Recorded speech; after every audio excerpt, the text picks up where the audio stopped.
as usual, I want to briefly explain why we are organizing this lecture series.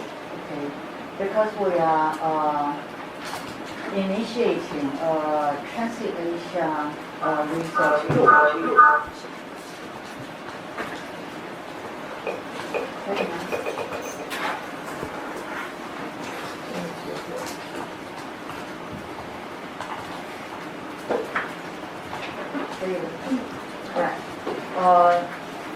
We're initiating a research network. We call it Trans-Asia Research Network. That is, we do inter-Asia or Trans-Asia research. So we bridge scholars, artists, NGOs from Northeast Asia, Southeast Asia, and South Asia. Okay, and we invite them to join our research team. So we are doing this for several years, and we are going to move on to the second stage. So the second stage, we call it Trans-Asia Research Network. And also we are doing this Trans-Asia Media Lab, trying to gather some artist researchers, okay, to work with us so that we can encourage and inspire our students and our researchers to produce their research product in multimedia form. Okay, probably experimental video or video essay or documentary or photo essay and so on. So this semester we started this lecture series. It's going together with my course. We call it Margins of the Inter-Asia Societies, Artistic Intervention and Image Action. So in this course we have three components. The first is theories, theoretical investigations or interventions, and so that students would understand or start to think how those borders produce and reproduce in our society. It's not just a checkpoint at the borderline, but the internalized ideological borders, maybe ethnic, maybe religious, maybe gender or poverty gap and so on. Okay, so that they start to be more subconscious of this bordering within their own society. Okay, so they want to start their research project along the line. The second component is that we invited several image making researchers to come to us to share with us their experience. Their experience, that is how they view the social issues and how they address these issues with their sensitivity, with their artistic creativity, and also making into film or making into their analysis of film and so on. So we have a series of lectures. The third part, we have a documentary screening session. So for each of the lectures and each of the documentaries, we ask our students to write up their own analysis, that is their own note-taking, and to observe how the speakers or the documentaries produce their research through their formation of documentaries. After that, they will have their own production. Maybe the production will be just basic, but there will be more sensitivity toward the image that's associated with their documentation. So I'm very happy.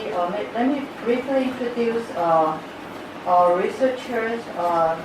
We have Tammy Ko from South Korea, Seoul. She will join us during this discussion session. Okay. We have Lin Xinyi, Dr. Lin from Applied Art, who will be our guest speaker next week. Okay.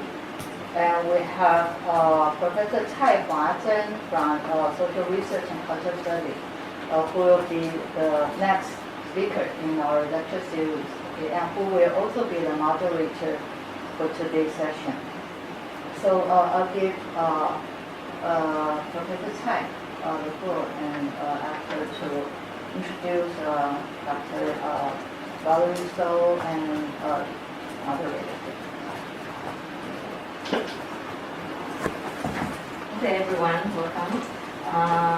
It is my great pleasure to introduce Professor Valerie So to you again, for those of you who were in our another section on April 14th. Professor Valerie So is an award-winning filmmaker, installation and video artist, and scholar of Asian American Studies. Since 1986, the year which made her experimental video All Orientals Look the Same and award, Professor So has created nearly 2,000 experimental and documentary films tackling social and political issues, including racism, cultural representation of racial and ethnic minorities, and even histories of Asian Americans in the States. Her work have received international recognition, winning thousands of awards worldwide, and have been exhibited at venues such as the John Paul Getty Museum, the Museum of Modern Art, and the New Museum, cable and broadcast television, and in international film festivals. Professor So is also a professor of Asian American Studies at San Francisco State University, where she writes and teaches on Asian American film, art, and media production, with research interests spanning issues of gender, art, and activism from international and diasporic perspectives, along with an extensive list of publications on these topics. Professor So is also the author of the blog BeyondAsianPedia.com, which explores issues in Asian American art, culture, and activism.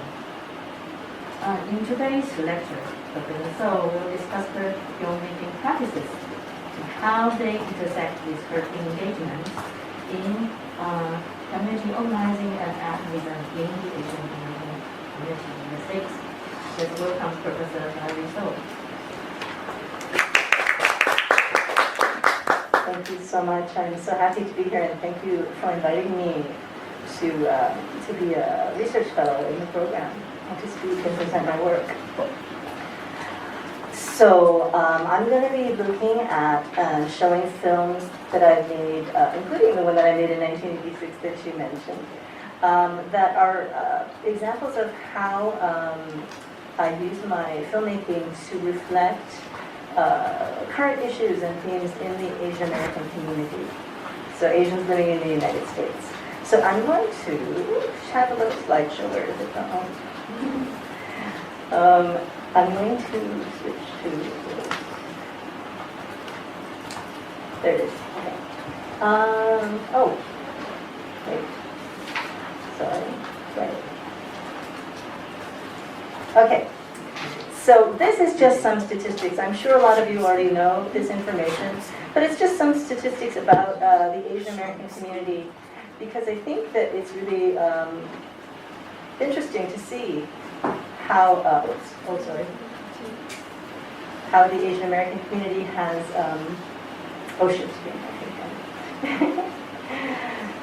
how the Asian American community has really grown in the United States over the past several decades. For a long time, since I think Asian Americans started to immigrate to the United States. Oh, you can make it smaller. Yeah. Oh, yeah, you can make it smaller, I think. Okay. So anyways, Asians have lived in the United States since, I would say, the 1700s. Started in the very, very small communities of Filipinos, Chinese, Korean Americans, Japanese Americans. But in the past 50 or so years, the population has exploded quite a bit. So in part because of legislation in the United States that changed the immigration laws. And waiting for the next slide. So the law that was most relevant to the increase in Asian American immigration was the 1965 Hart-Celler Act, which was also called the Immigration and Nationalization Reform Act. And this is an act of Congress that changed the number of people who could immigrate from any particular country to the United States. So prior to the Hart-Celler Act, all immigration numbers were based on quotas. And that was based on how many people from any particular country already lived in the United States. Oh, okay. Thank you so much. So for instance, let's say, these are completely not accurate figures that I'm going to throw out, but I'm just using for example. So let's say there were 100,000 people from Ireland living in the United States. Then they would have a quota based on that number of, say, a certain percentage. And that would be the number of people who would be allowed to immigrate from Ireland every year. So if you had a small number of people from any particular country, let's say Thailand, then if there were only 3,000 people from Thailand living in the United States, then that smaller percentage would be allowed to immigrate. So in 1965, that was all changed. The quota system was eliminated. And all of the immigration numbers were put into one pot. And there were other criteria. So as you can see here,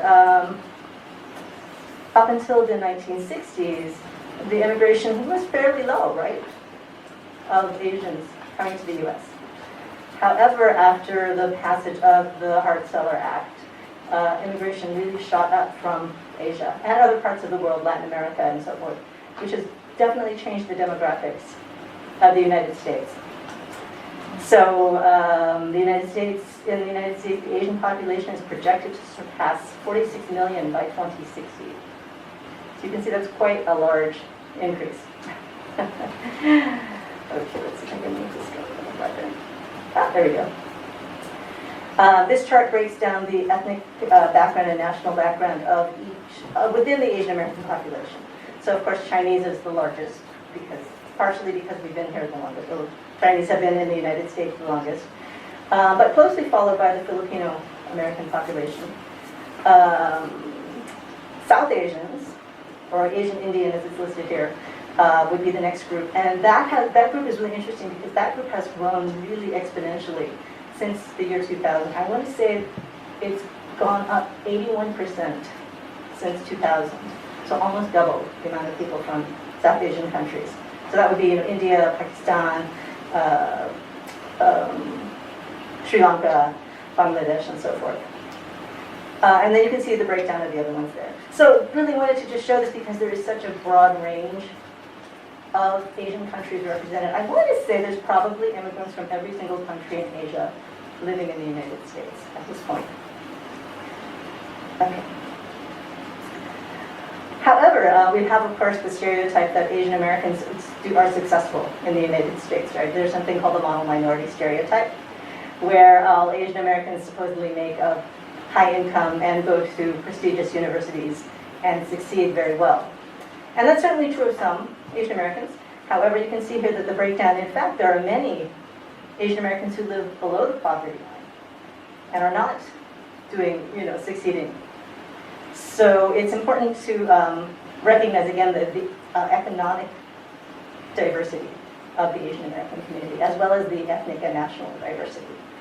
Because otherwise, the idea is that Asian Americans don't really have any problems in the United States. They achieve the American dream, and that's certainly not true. Sorry, there's a lot of small print in here. This is from the Pew Research Center. They do a lot of really great data breakdown. So, coming to right now, I'm sure you all know that there has been an increase in anti-Asian hate crimes in the United States. And this is from data that's taken since the start of the COVID-19 pandemic, which saw quite a large spike. Right? As you can see, it's plus 149% spike in anti-Asian hate crimes. And this is only crimes that are reported in the largest cities. Within the United States, there's even more data, a group called Stop AAPI Hate, And, oh, sorry, that cut off a little bit here. And so this is what they have recorded between March 2020, which is about the start of the pandemic, right, to the end of 2021.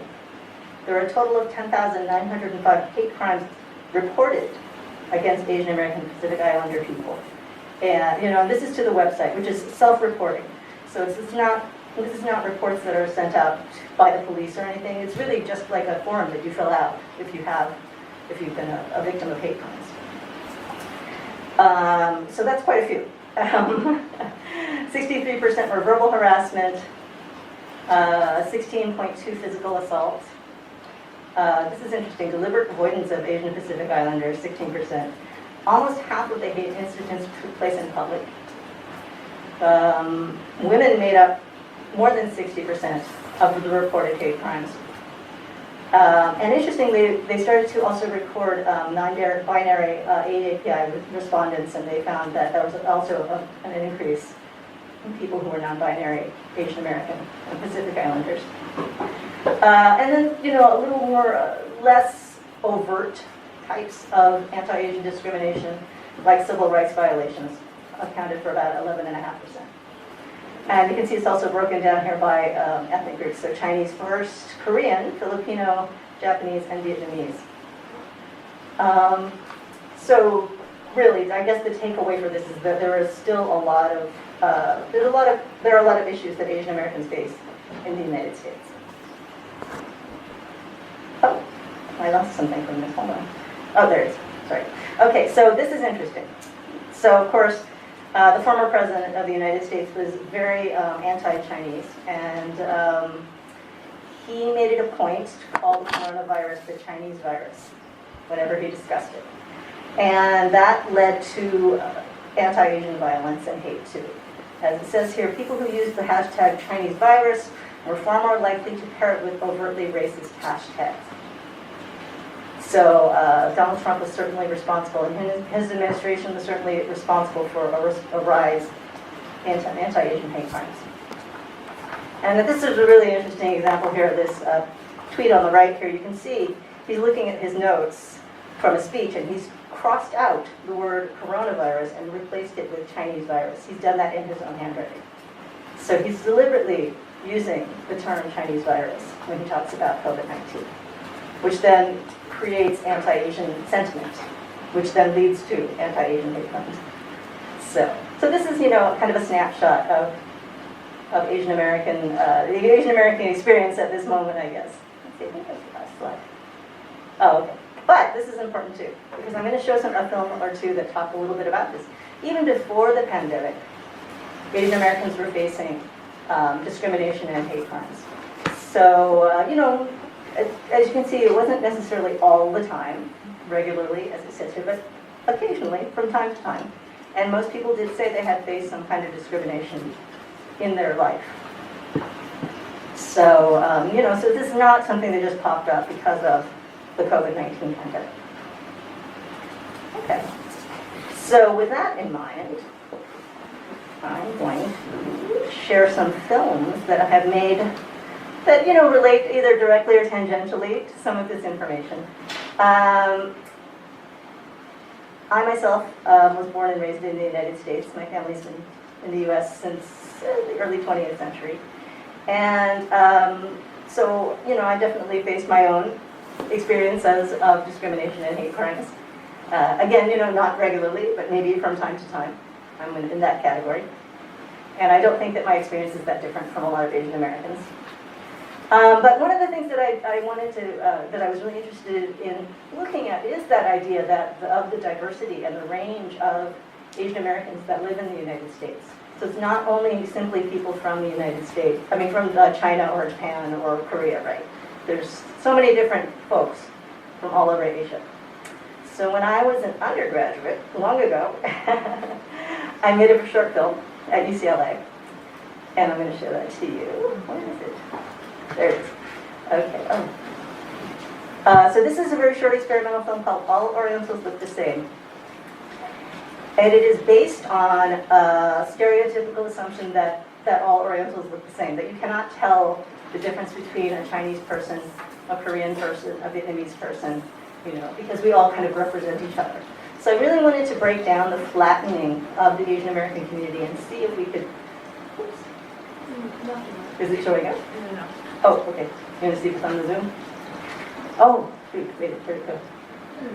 Just play video. Webinar. No, just play the video. Oh, let's play the video. Oh. Sorry. Do I have to share the screen again? Yeah. Oh, you know? Hold on. That will work? Okay. We'll try it. Should I stop and start? No. Just play? Okay. All right, anyway, so this is very short. It's only a minute and a half. And I did make it back. I want to say it was 1986. And so one of the things, again, not only just showing the range of folks from different Asian countries, but also just to show our faces. Because I feel, again, like at that time, it was in the United States, people didn't necessarily know that many Asian people because the population of Asian Americans was still relatively low at that time. So just giving visual evidence and, listing the different types of Asian Americans who lived in the United States. So let's see if I can make this work. Oh, there we go. Okay. Uh-oh, screen sharing is paused. Why is that? 没有 share. Just a second. Okay. You will stop share and start again. Oh, you share. You want to make sure you have sound. And share. Okay. Okay. All right, here we go. So we'll just look at this. It's only a minute. Hopefully the audio will work.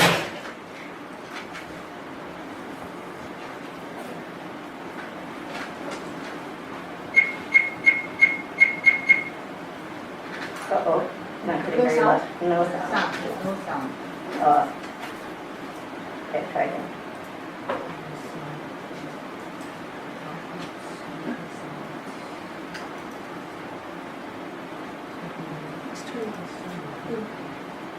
Oh. This is a room. Can I hear it? Oh yes, this, maybe if we can confirm people can hear on Zoom.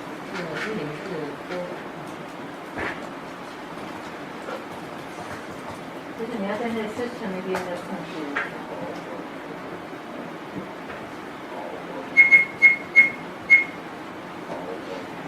It's still quite low.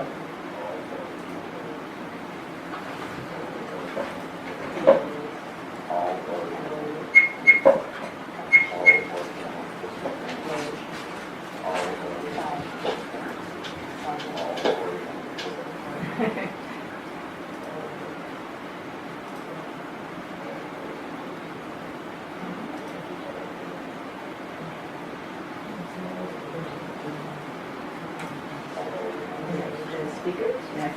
I guess we just try all of them and see which one works.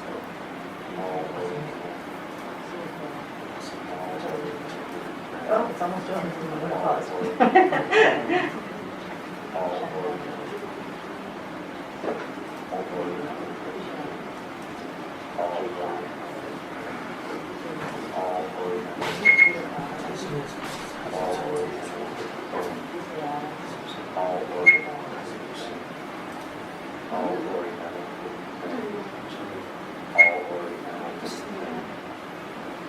We'll play it again. It's okay. Luckily, it's only 90 seconds.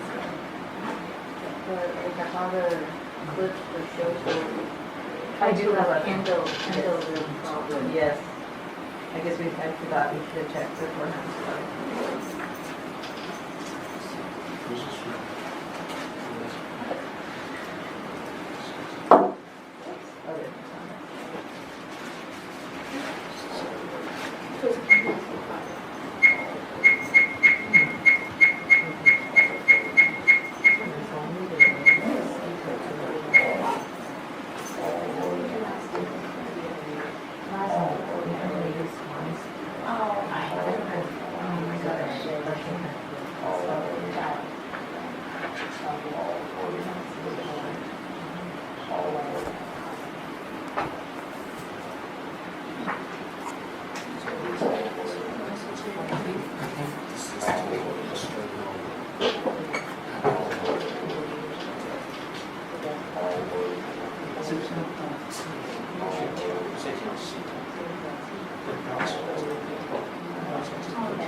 You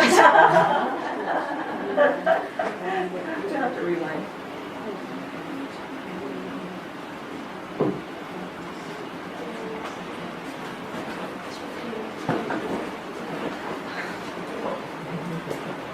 Can we hear it from the Zoom?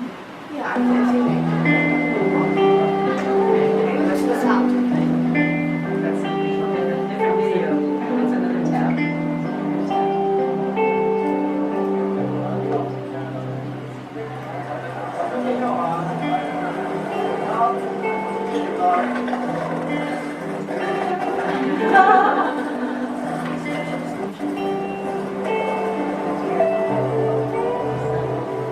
Well, it is from my phone, but it's not, I don't see it. There's a very strange thing that happened to fall in love with like an idea and not an individual. You know, I was falling in love with this.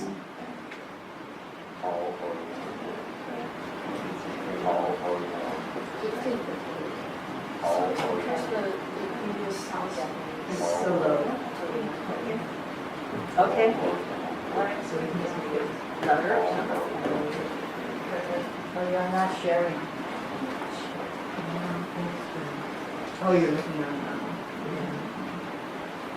Can you hear it?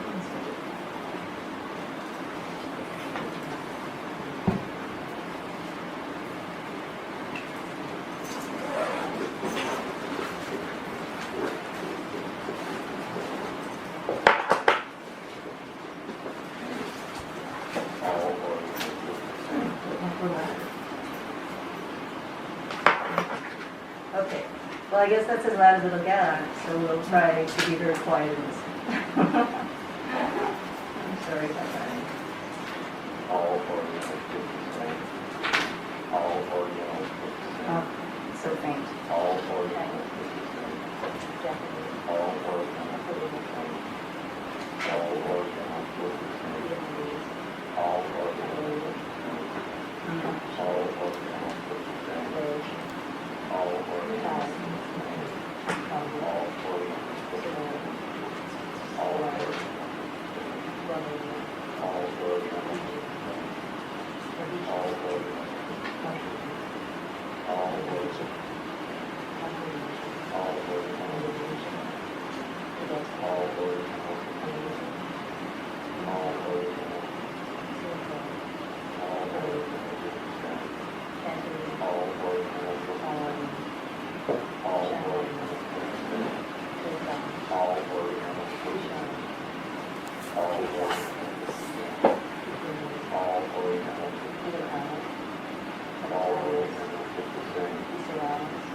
Okay, so for those of you who were listening on Zoom, I guess it worked okay.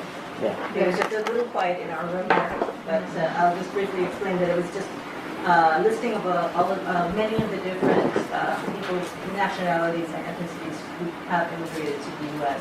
And then showing pictures of people on screen who are not necessarily from that country.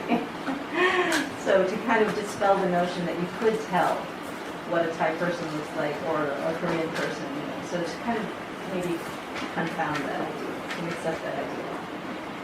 Because, like I said, in the United States, there is a misperception that you can tell where someone is just by looking at them, where someone is from. Or that you can't tell the difference between someone from a certain country, you know, one Asian country to another. So I really did just want to highlight the diversity of Asian Americans in the United States at the time. So, and now you've seen it 3 times. So, okay. So it was also very important for me at that time to make a very short film because during, you know, when I made this in the 1980s, most media products, it was either television or feature films, right? There was no internet. There were no short films on YouTube and so forth.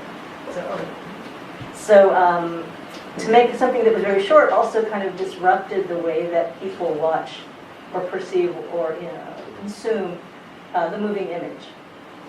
So to me that was also kind of tied together too, to break out of the way that video technology and digital technology was being used, so that it wasn't only in the form of standard length film or a television show.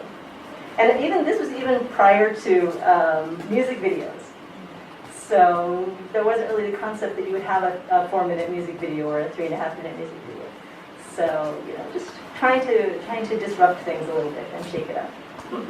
And I felt for me that was also important because at that time, the only people who really had access to video technology were people who worked for television stations or who were making commercial films. So to use video technology as an artist and an activist was also a form of sort of taking back those tools and using them for more overtly political means. Yeah, and also more, thinking more about Asian American issues and cultural issues.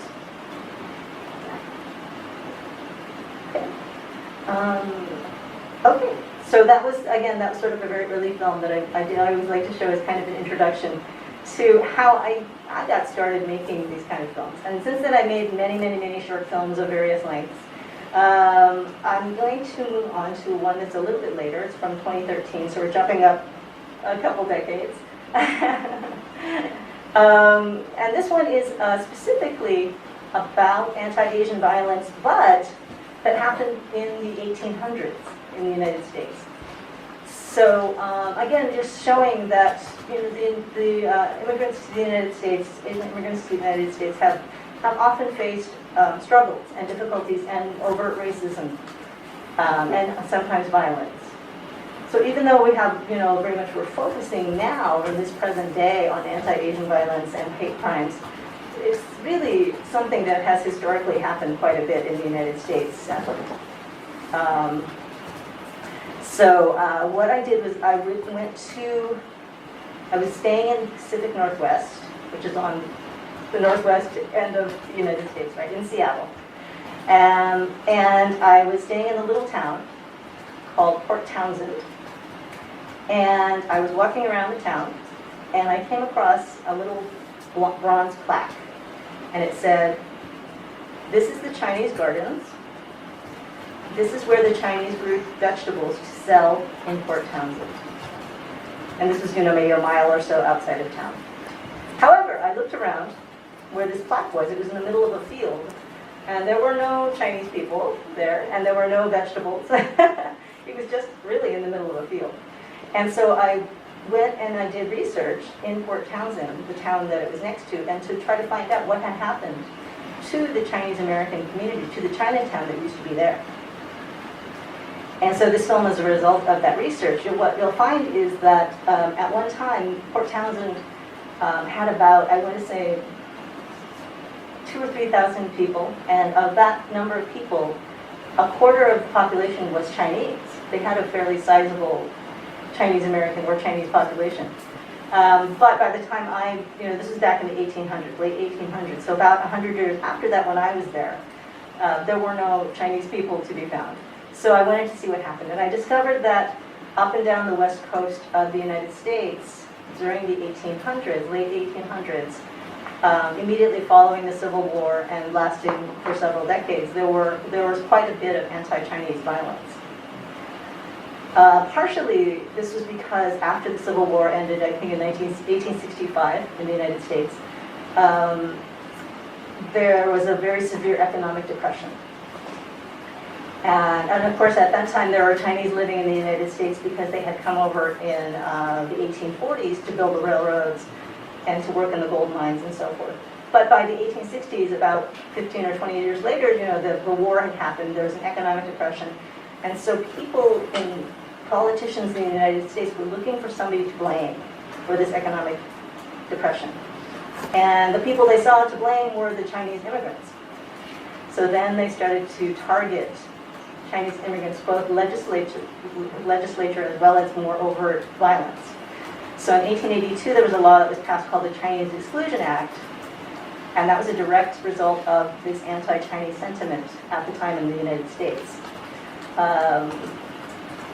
And that was the first law in the United States that barred immigration based on national origins. And since then, of course, there have been many more, sadly, including spreading out to other Asian countries, the Philippines, Japan as well. But the Chinese Exclusion Act was the first one in the U.S. And that, it was passed in 1882, was not repealed until 60 years later in 1942, during World War II. So it was in place for quite a long time. So this changed Chinese immigration for many, many decades. So I made this film about that time period to look at what happened to Chinese Americans during that time and how so many of these stories had been forgotten, including, just like I said, when I was walking through this field and there was a memorial plaque, but there was no other details. So, okay, so let's see if I can make this work. This one is 17 minutes long, and it's called The Chinese Gardens. Let's see. I think hopefully the audio will be a little better on this one. Oh, I have to share screen, right? Okay. Yeah, okay. Share screen. Oh, let's see. That's not what I want.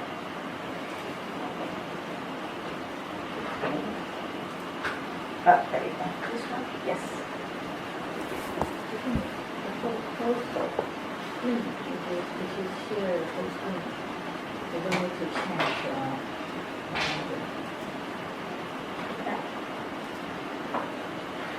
So now is it showing? Okay, great.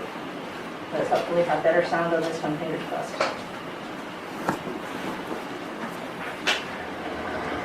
Good.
Great-grandfather, and I think this is my Uncle Willie. This is on a Port Townsend Street back in the day. Yeah, I think that's probably across the street. We'll have to take a look at that. And so here's the Thai restaurant. And this is where the family store would have been. Here is, the corner of Washington and Adams. So what did they say? It says the north, east,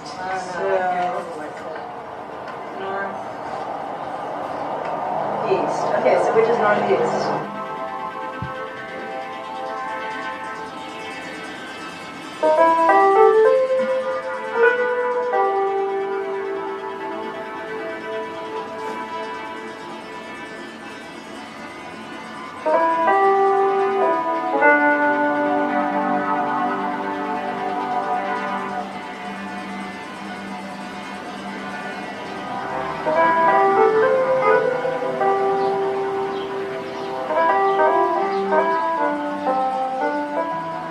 The water, and this would have been on top of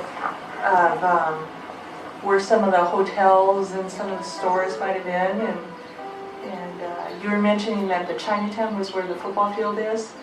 Yeah, so, there was quite a dense population for a 2 or 3 block radius. At the time there were a lot of Chinese in Port Townsend, which is very surprising, a Victorian town. We've heard some of the statistics that, 1 in 4, the residents were Chinese.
I first started to wonder about my grandmother when I was planning to make my first trip to China.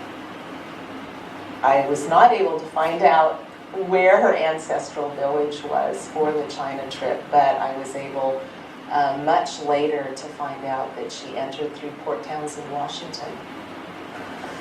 Customs House is where it was like what you would call the immigration station, the immigration processing station.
And so I see the same thing happening to Latina and Latino immigrants right now. It's assumed that you're not documented.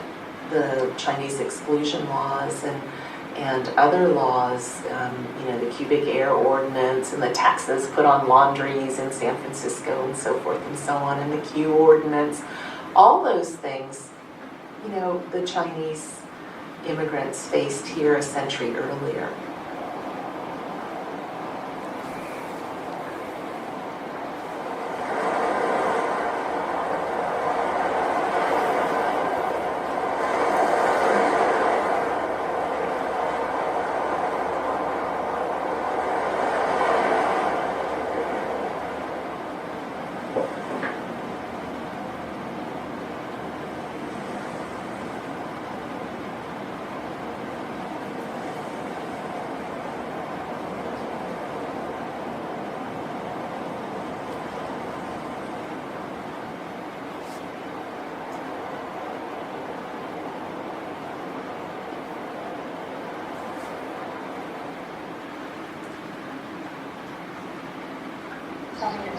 My name is Jason Lowe. We're in Port Townsend, Washington, my folks' restaurant at Shanghai Restaurant. I believe there's 2 Chinese restaurants now, unless you want to include Safeway, that's 3. My parents was born in Vietnam. I think my grandma's and grandpa was originally from China back in the early 1900s, so they were trying to escape the war in China. I believe they came in 1981. We ended up in Seattle. Well, back in 1987, that's when my parents bought the restaurant. The grandparents were from China, so that's why we kept the Chinese instead of the Vietnamese name. I think there's a very small percentage of African American, Mexicans, and Asian people here. So that's why my dad decided to move to Port Townsend, because it's a good community and good for kids for raising. So that's why, nothing bad around here happened. I like it here. I'm only 32 years old. I feel like Port Townsend is a home. I never left. Most people that graduate from school and high school, they want to get out of here, and they all end up coming back.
I just wanted to share. Oh, there it is. Yeah. Great. Okay. So so I like I said, I was very interested in this history of Chinese Americans that had really not been well documented, and to just show a little bit more complexity in the remembering of the experience of Asians in the United States, so that we don't only just think, that we come to the U.S. and there's the American dream and we all succeed and do really well and attend Harvard or whatever. Oh. You should share the full screen. Oh. It looks like it's paused. 你要 share the full screen. Oh, stop share.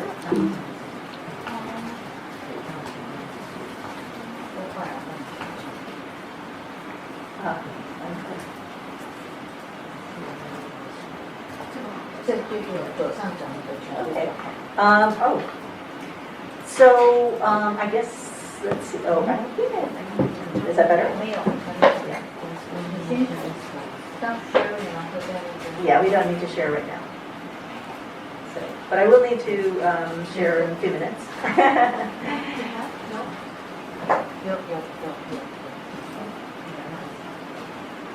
Oh, okay.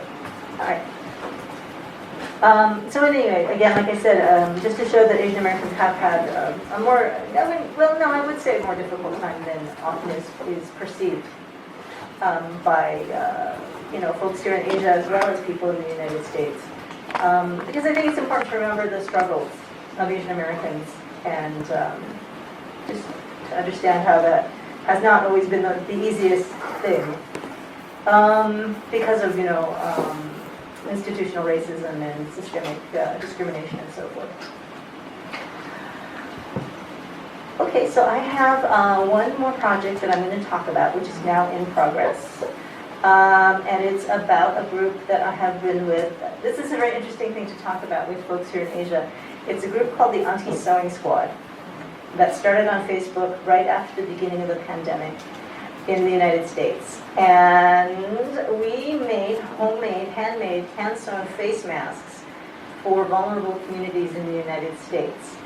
Which whenever I say that when I'm here in Asia, I feel like that it seems so absurd. Because it's almost like, well, did you make your own, why did you have to make face masks? Why didn't you just go to the store and buy face masks? Like sensible countries. And because in the United States at the beginning of the pandemic, there were almost no face masks to be had. Even medical workers and other frontline workers could not get a hold of any face masks. So it was very dangerous because, at that time we had no idea how COVID-19 was spread. So healthcare workers were, instead of wearing proper PPE, they would cut up garbage bags and make garbage bags and duct tape them over their clothing. They would wear paper towels attached by rubber bands to their ears. It was very, very bad. And this is partially, I think, in my opinion, it's partially because, again, the federal government really did not learn the lesson of what happened, in the prior to when the pandemic started in the U.S., which was in March. They weren't really thinking about what had happened in China and Asia. They didn't think, oh, that will come over here, it'll affect us. So they were unprepared. So my friend Christina Wong started this group called the Auntie Sewing Squad on Facebook to just try to alleviate this severe lack of PPE, including face masks. And we started out just by sewing face masks for healthcare workers and other frontline workers, but gradually, as the months went by, those healthcare workers were able to find face masks. So then we switched to sewing and donating face masks to immigrant communities, to farm workers, to incarcerated people, to people who were coming across the border who were refugees, people who could not even afford to buy a face mask at the drugstore or at Target because they were very, poor and vulnerable. And eventually the group grew to about 800 members.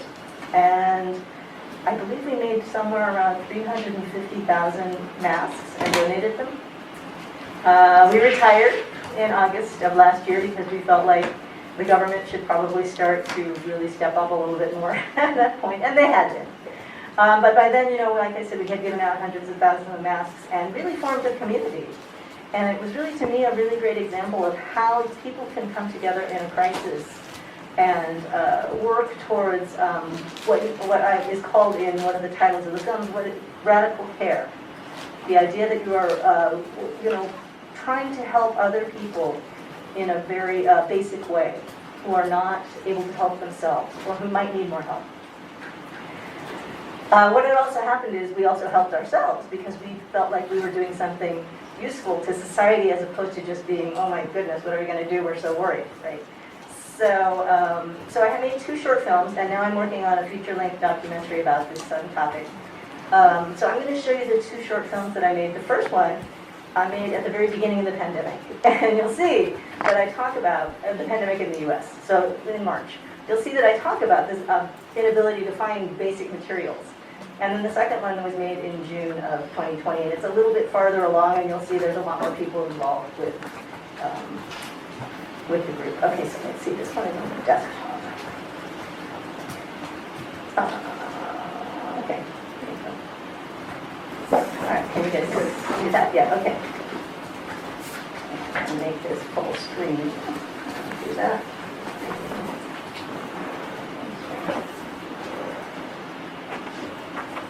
I'm not quite sure how it happened, but somehow I got involved with the sewing circle that Christina Wong organized on Facebook sometime around mid-March 2020.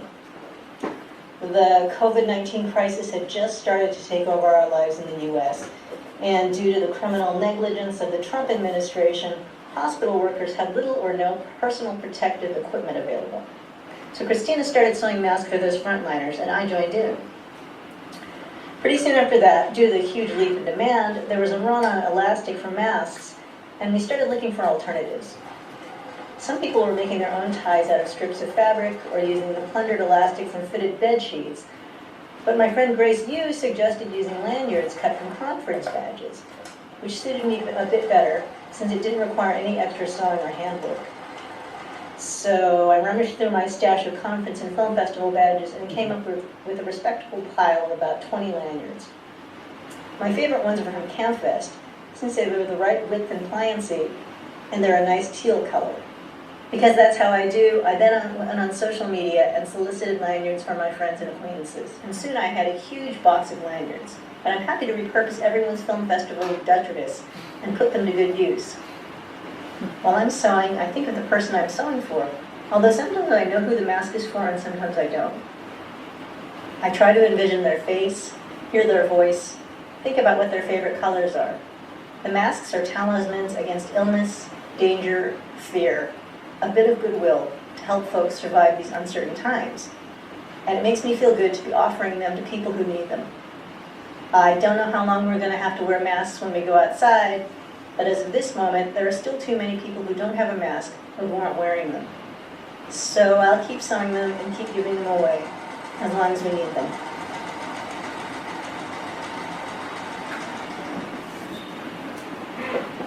Okay, so that's a little snapshot of life in March 2020 in the United States when there was no face masks. It's fun for me to come here to Taiwan because your face masks are so beautiful here. You can see everybody has all these patterns and colors, and it's just, what is the store? I went to the store in Ximending and bought like packages of beautiful face masks. So it's just rainbows and it's so nice. Yeah, because, but of course, we were making the cloth ones, so we could pick out some patterns. But you guys are pretty face masks. Okay, so anyway, so jump forward a few months, and at that point, by June, only 3 or 4 months after that, we had accumulated several hundred people who were all sewing face masks and donating them to all of these vulnerable communities, and it became really a wonderful way to work together against the pandemic, because we did feel very, very helpless at that time, and I'm sure you all can relate to that idea that you don't know what you can do against such a large force coming at you. So to just focus on doing something like 25 masks was quite wonderful. Okay, so this is called Radical Care, the Auntie Sewing Squad, and it's 8 minutes long. And this was made as what is called crowdsourcing. So because we were all still isolated in our homes in June 2020, I posted on the Facebook page, the Auntie Sewing Squad Facebook page, I said, please send me your clips from your phone or however you can shoot them of you sewing, of you cutting up fabric, of whatever it takes for you to show me your process of making masks. And then I had a list of questions, you know, why do you do this? How many masks have you made? Where are you located? But also things like, well, how do you feel like this has impacted, you know, the coronavirus pandemic? How have we helped to improve life for other people? Because I really wanted to know that as well. And so you'll see that all the clips are from various people, and they sent in both their visuals, their photographs, their video clips, as well as their audio clips. It was set to a soundtrack by a group called the Kronos Quartet, which is a well-known classical music quartet. And so they did the sound, did the music. So it's very much a collaborative film. And then I edited it together. Okay.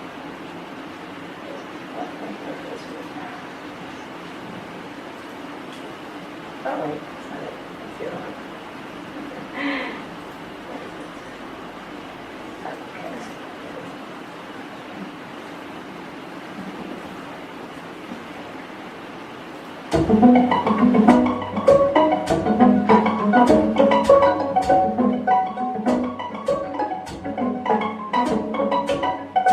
I first joined the Auntie Sewing Squad in March of 2020 when there was a big demand for face masks.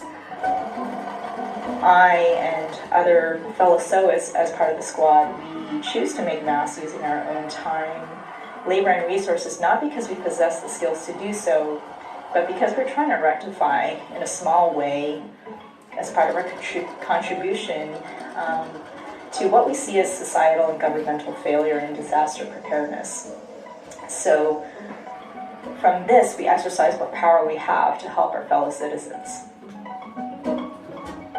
I joined because I wanted to find a way to help my community during this pandemic.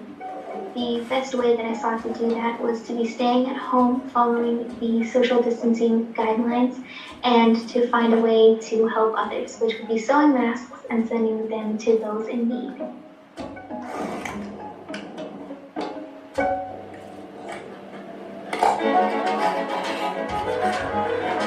Each mask that goes out there will hopefully tell that one person who receives it that they are worthy of being protected, and that there are people out there who care enough about their well-being to do the work.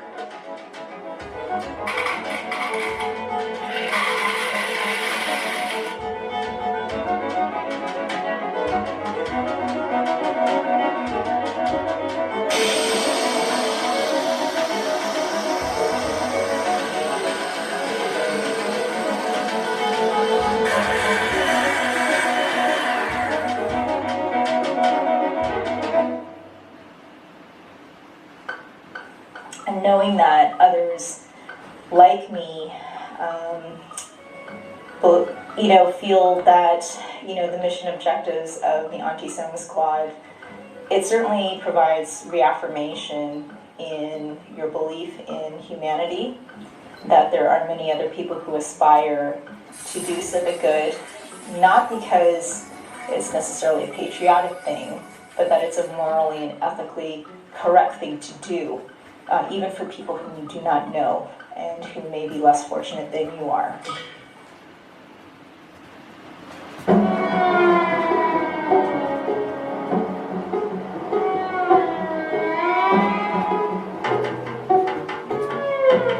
Wow. my God, you're so professional. Yeah, because my scissors are not good enough.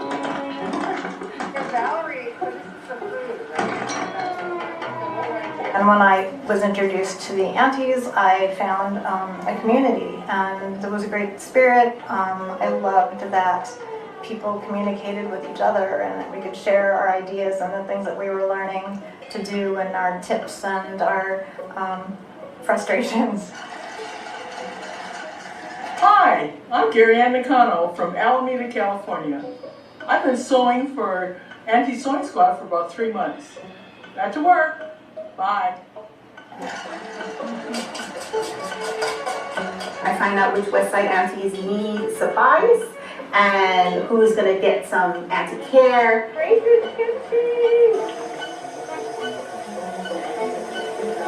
It looks like I've gotten some type of sweet bread. Smells delicious. Got some M&M cookies in a sweet little bag.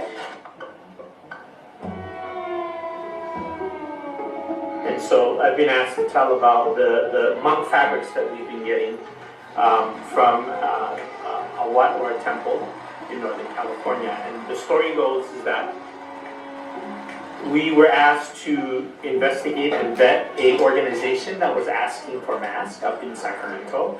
I'm Lao, and I have a friend who's also Lao. His name is Kamani Matavongsi, and he's with this Lao temple, the Ratana Ram. And in asking him to vet this organization, he had said, hey, the temple that I'm with, we have all this fabric that the monks have donated to them, and they haven't been using them. Do you think you guys can use this for the Anti-Sewing Squad? And I said, yes. We call it rage sewing. We do a lot of rage sewing because we feel so helpless that we can't do anything to stop the virus, and that communities of color and immigrant communities are the most affected and most at risk. And so by making these masks, it's something that we can do to help our communities. I'm up to about 40 masks right now. I have also recruited my mother to help me sew, and this week alone, we've sewed close to 75 masks. At least 3,000 masks have passed over my dining room table. So far I've made about maybe 500 or 600 masks.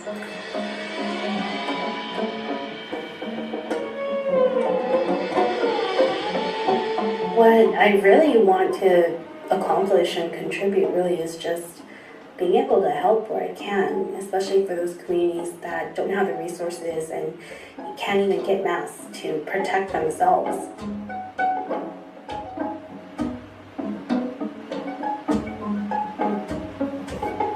And for me, that's a big deal because, you know, if our own president is not stepping up to help, then somebody's got to do it.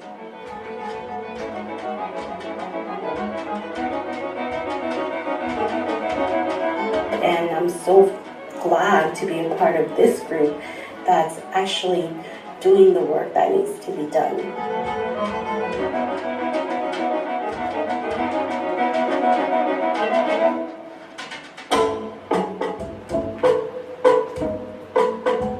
How will us change the world? We're changing it because we care. It's as simple as that. And we give what we can. To me, Anti-Sewing Squad is hope. Hope where a community of uncles and aunties gather together to produce masks in order to save lives. And we really, really are trying to save lives.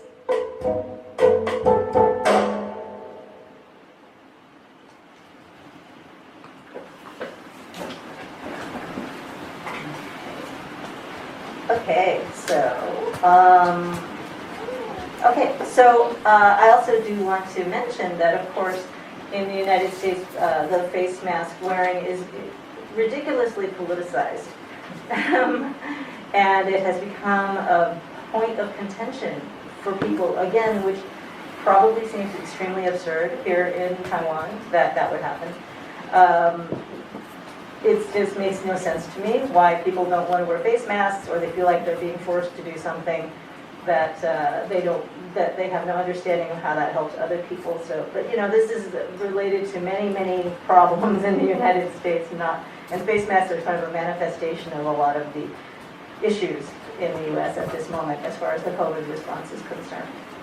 So it not only became, just a way to help other people, but it also became a way to say, we really feel like there needs to be more proactive mitigation of the COVID crisis, and it should not just be allowed to run rampant in the U.S., which unfortunately it did.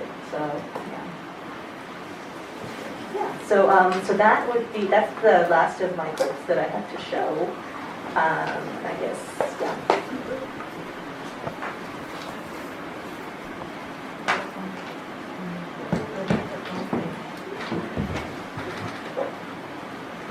Okay, thank you so much for showing us these fantastic tips and examples from your past work and the work that you are working.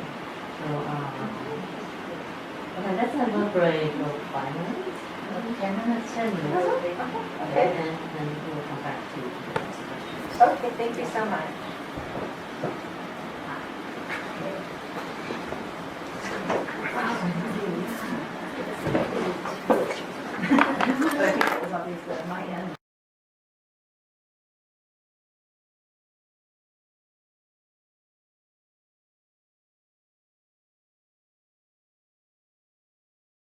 Welcome back, everyone.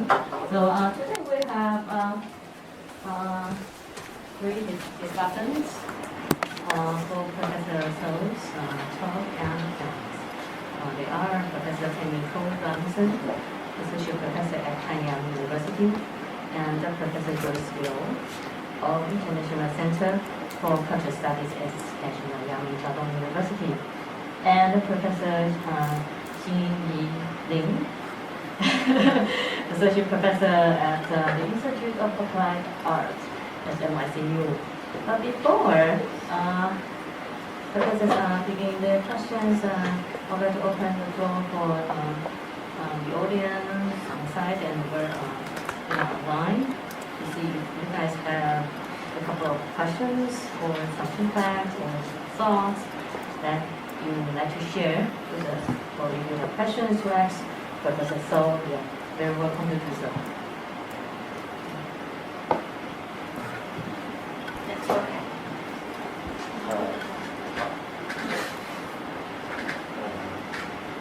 Hello, my name is Mohammed Irfan. I'm from Indonesia. Thank you.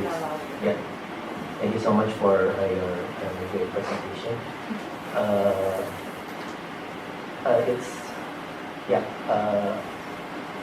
Today I only published an article for Indonesian music media talking about the Asian music wave in the world music industry. So I talk about some Asian artists in Coachella. The artist management called 88 Rising. They have some artists from they started as a management for artists Asian diaspora, and then they released some artists from their ancient lands like Indonesia and China and Japan and Korea. So I found in the last 5 or 7 years, Asian identity become an expression of independent band in America and also in Europe. Interestingly, for some band, they are second or third generation of the Asian migrant in America and Europe, and then they express their feeling like they're raising an Asian family, but they don't really know about Asia. They face identity as for independent music environment, for example. They always consider the scene is about all white American guy, so they try to hit this stigma. Like for the band that I heard, for example, the name is No Vacation from San Francisco. The band consists of the member like the Vietnamese American, and then Egypt American, and then Chinese American. And then in some interview, they said we made the band for represent our community. So I think for the last, before the last 7 years or 5 years, there's so many Asians that involved in the Western music. But for now, I think they express their Asian identity to consider that the non-white musician is must be celebrated, must be known for everyone. So I think how do you think about this phenomenon? Is it new for the Asian American diaspora, like express themselves through music or something like that? Well, in some ways it is newer, but I know that there are many earlier generations who have used music in the United States for Asian Americans. I think maybe not commercially successful, making a big breakthrough, but I feel like there are some groups that are definitely more known. It's always interesting because you have to think through whether or not it is commercially successful or not. If you want someone who has more relevance to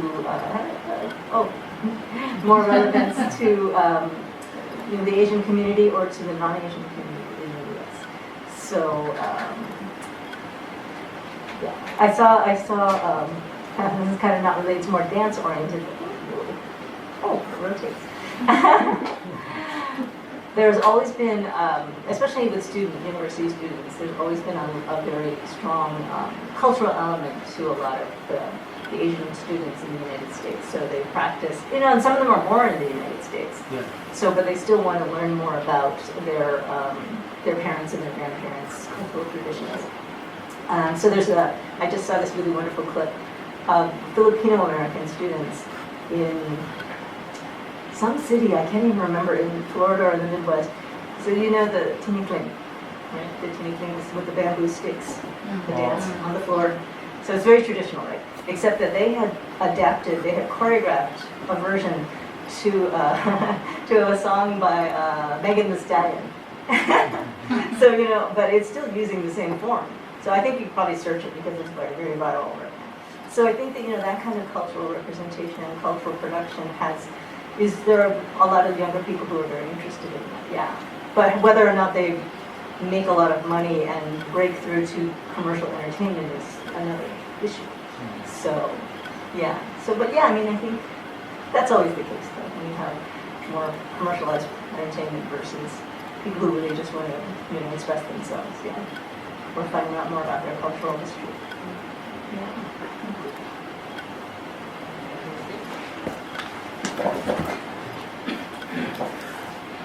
Thank you, Professor So, for your presentation. And I'm relatively more curious in the former part, the more previous part of your presentation about the difference between short clips and long feature videos. Because while you mentioned about in the film, in the clips of all Orientals look alike, or looks the same, you seems that you have compared it with the music videos as a form. So I'm wondering if short clips as a Cassie narrative form versus the long features film as a more complete narrative form.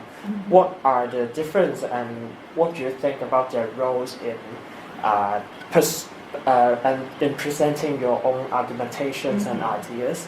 This is one part. And second part, I'm really interested in how you present in the later film the Chinese gardens with the same notion, all Orientals look alike and the same, as a tactic of resistance against the racial discrimination act. So yes, this is quite interesting because you turned all the narrative from a negative part into a resisting part, as well as the during the pandemic, the role of women as the sewing squad.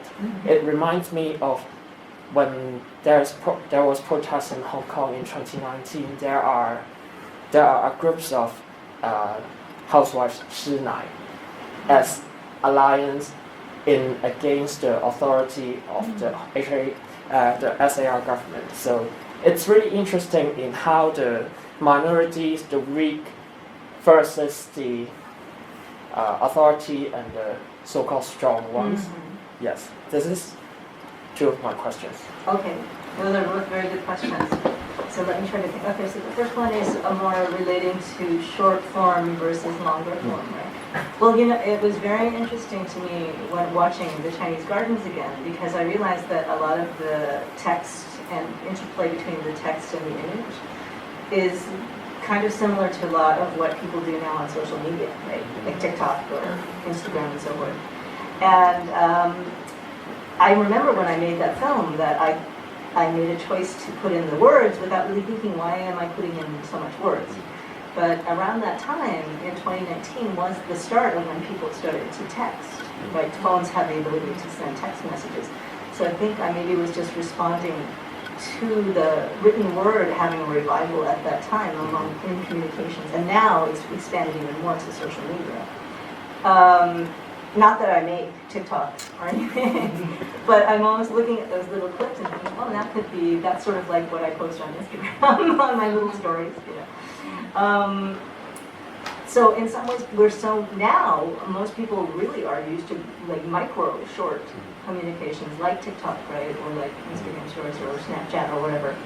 So to make a really long feature film in some ways is more prestigious, but it might not reach as many people as a viral clip. So it's a very interesting period that we're in now, where on the one hand, there's sort of the idea that we have to make a very long piece that's expensive, that lasts, 2 hours or 90 minutes, but who watches it? Similarly, so I write scholarly articles, various types, and I also have a blog. And whenever I post on the blog about topics, there's many more views than if I'm having a scholarly article. So it's like, again, who is your audience? Who are you trying to reach? What impact do you have? Can you have as much cultural impact by making a short, tiny, short 30-second or 1-minute clip versus this very long feature film that you think, oh, well, this is very much more important. I think, again, maybe even thinking more on, for a journalistic point of view, I talked about this with Professor Ko, the fact that, when George Floyd was killed in the United States, the reason that really changed society in the United States, but that was just a phone video. Right? It was just recorded on a cell phone.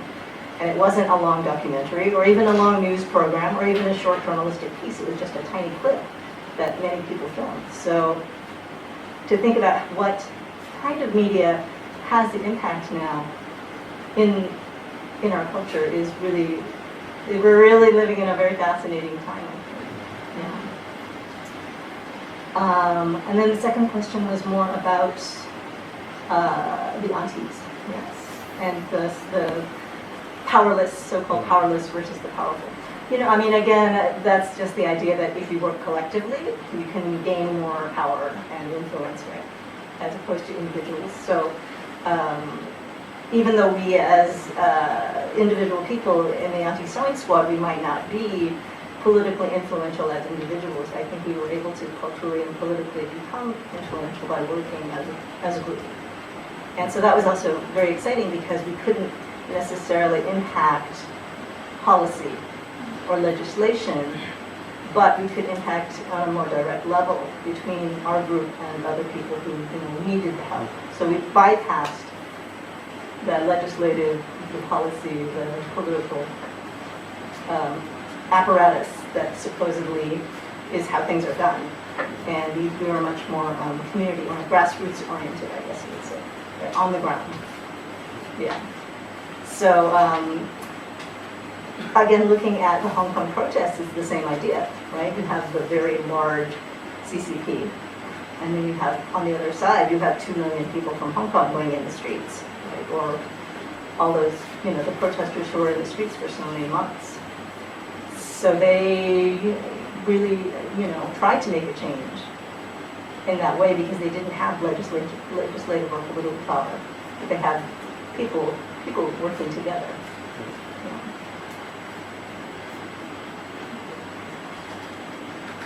Any other questions? Yeah, people from the Zoom can also raise your hand. And also before you speak, try to introduce yourself and turn on your camera so that other people know who are speaking, because in a large room, people don't see you or cannot read your lips. They can see the face, they know who's speaking. Any, yeah, A to B because I'm the teacher.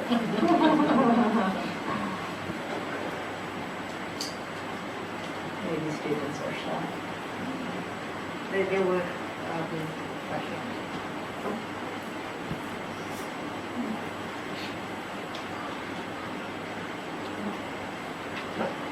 I'm thinking, give me a minute. No pressure. Yeah, no pressure. Yes, Yeah. Turn on your camera and also introduce yourself. But previously, the 2 students, one is from Indonesia, and the other one is from Hong Kong. Yes, I remember. I think you were at the screening. The other student.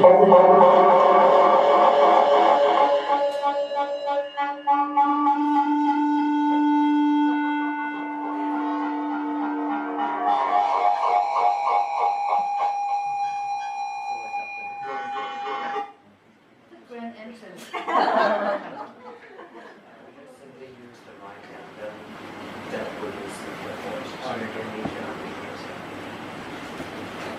Hello.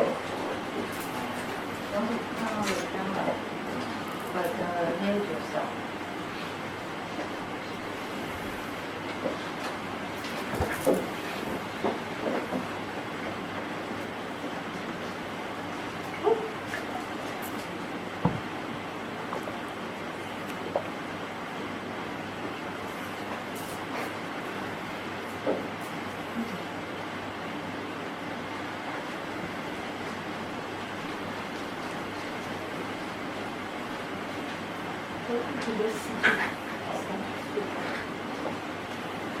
Hello. Turn on the camera. No, the microphone.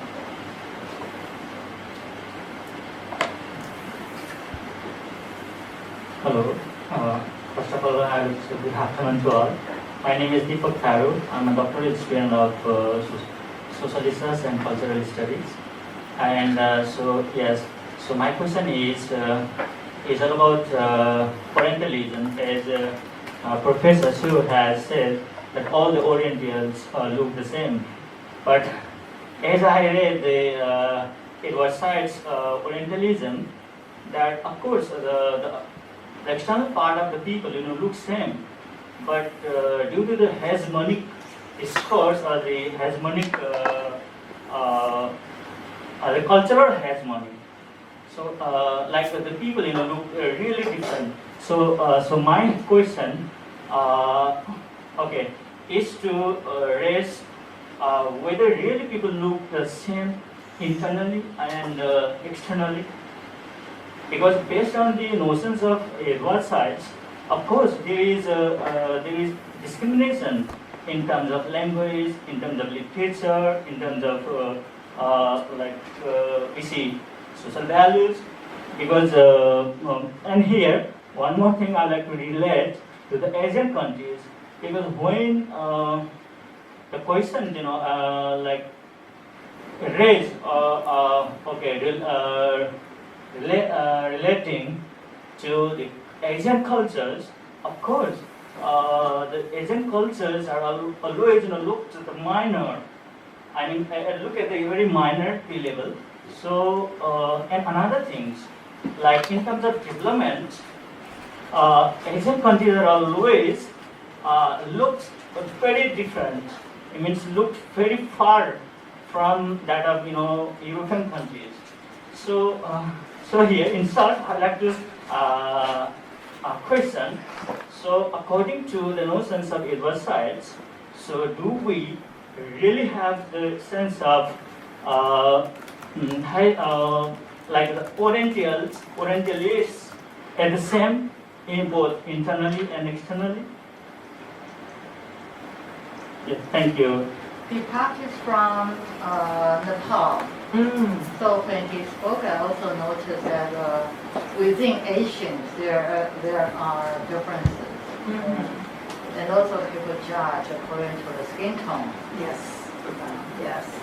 Yeah, I mean, I think within Asian countries, of course, there is colorism, right? Which is a very big problem. And I think we definitely need to address that within our own cultures. And part of that is internalized colonialism, of course. Not that it all is. I think that there definitely have been race and caste, not race, but class and caste issues with color, right? And I think it's only exacerbated by when you are colonized, because there is the value of whiteness versus not whiteness. Yes.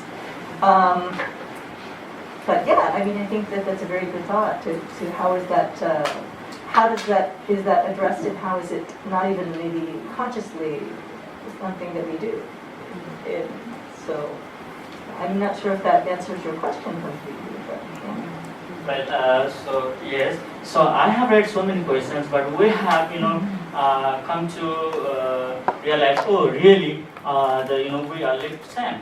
But in fact, so when there is the matter of, like taking different, references or different aspects of human beings, basically the agent countries, the agent citizens look really different. Yes. So and when I just remember the notions of adversities, so of course we agent people have not experienced that kind of, at the end of, has a cultural hegemony. Yeah, I mean, I think, when I made that film, I was definitely trying to be critical of the idea that supposedly all Asian people look the same. Because obviously we do not, right? Yes.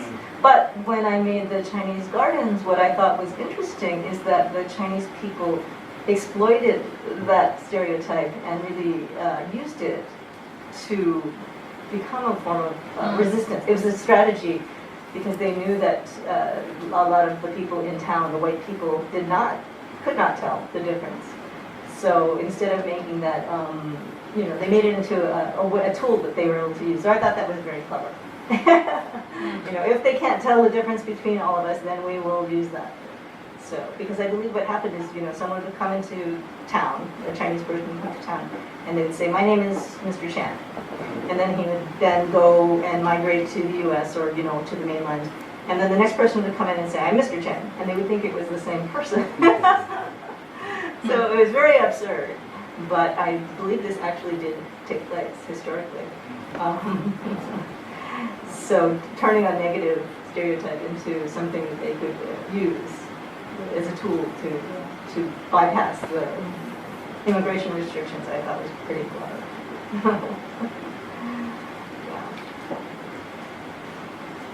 Okay. Any other questions? Thoughts? Lindsay? Actually, this question follows what Deepak is asking, and because it reminds me, during the age of pandemic in the US, there are anti-Chinese sentiments not only in the white society but also in the African American society. So I'm thinking about the diversion and the hostility among within the minorities in one community. So this looks like it is an inevitable situation to solve. So I'm wondering if Professor, what would you suggest, or what would you do to intervene in such a situation? Because I think in your films you're trying to reach the minority groups. Especially in the last film you showed, there are Laos, there are Chinese, there are white as well, white Americans as well. So yeah, just and Black Americans. Yes. So I'm wondering, what's your suggestion about it? Well, that's sort of interesting because statistically, I believe there has been research done that even though it seems that most of the attacks against Asians in the U.S. are by African Americans, in fact, statistically, they're mostly by white people. So I didn't know that, and I was like, oh, because if you just watch the television news or social media, you think, oh, it's all black people attacking Asian people. But apparently, statistically, it's not, and I think that that's an interesting reflection of how the tensions between African Americans and Asian Americans are used as a wedge, to keep them divided. Whereas if the two communities work together, then they would become much stronger, right, against white supremacy or racism or whatever. So I think, I believe personally that mainstream media is really interested in upholding the status quo. So they of course will try to present that point of view. Yeah.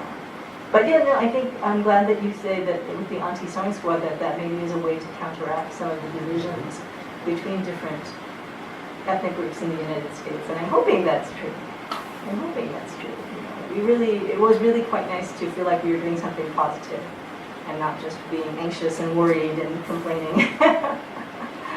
So, yeah. Good for our mental health.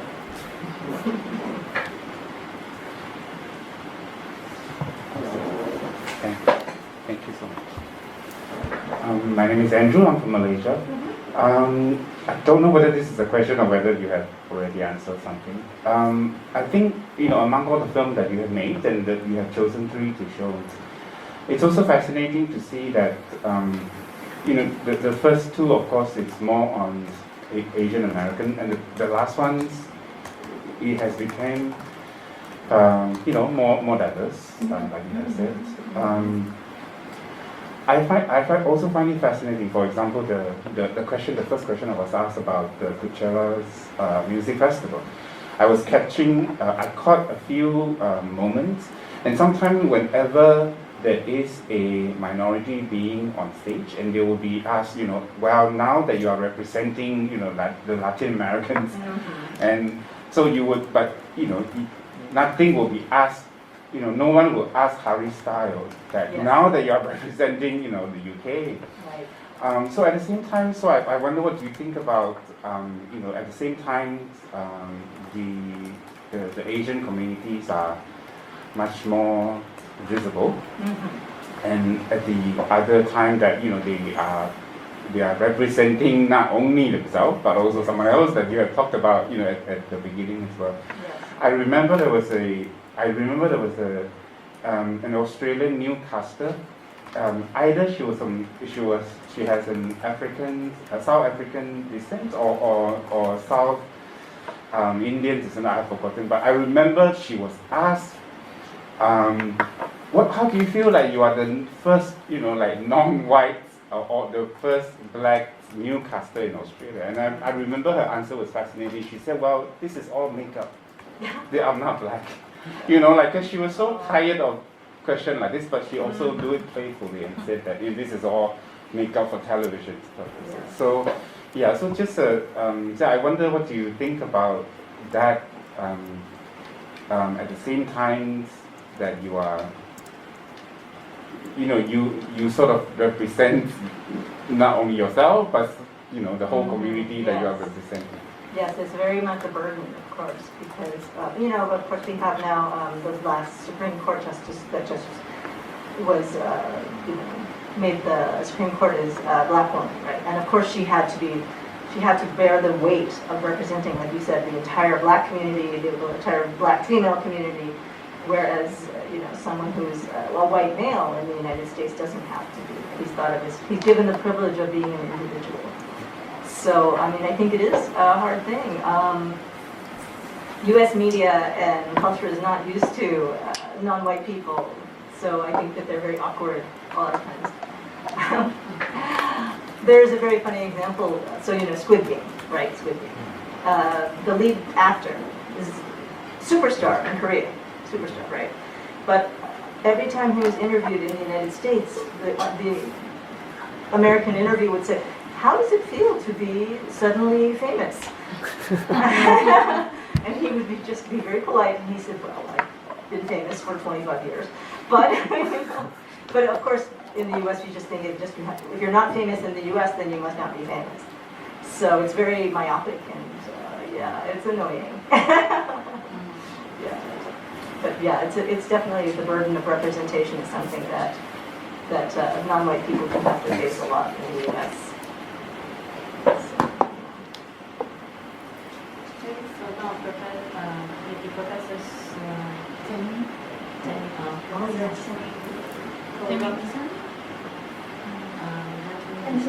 Hi. Hi. Okay, well, it was such a treat and an honor to be able to attend today, so thank you.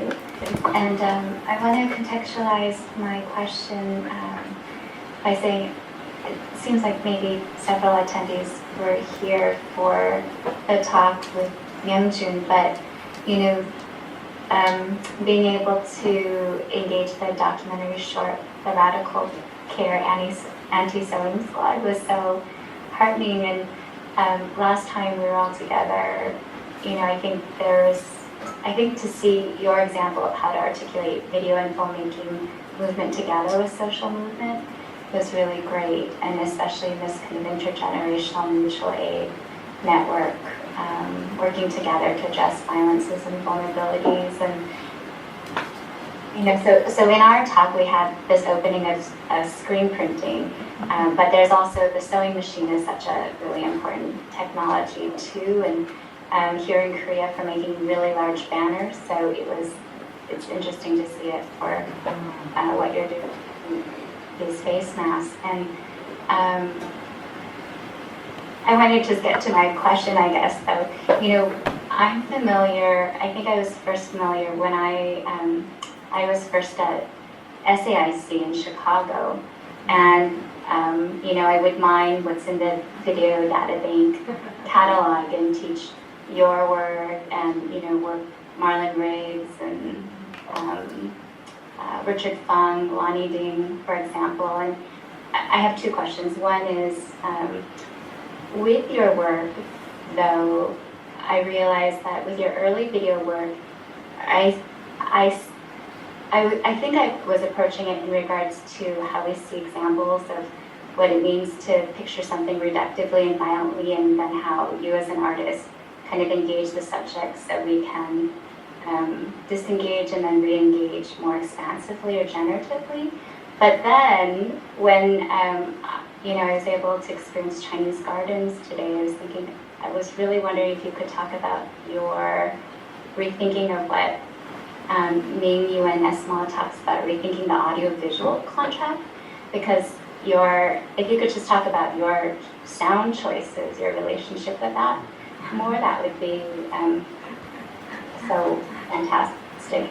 And then the second, I guess, because I do think about these others, like Marlon Riggs and others, I just wonder, and you mentioned Audre Lorde the last time, I wonder whose work, whose artist's work, whose work as an artist you find yourself in dialogue with and engaging throughout the course of your practice, or maybe there are different books that you're in a dialogue with now.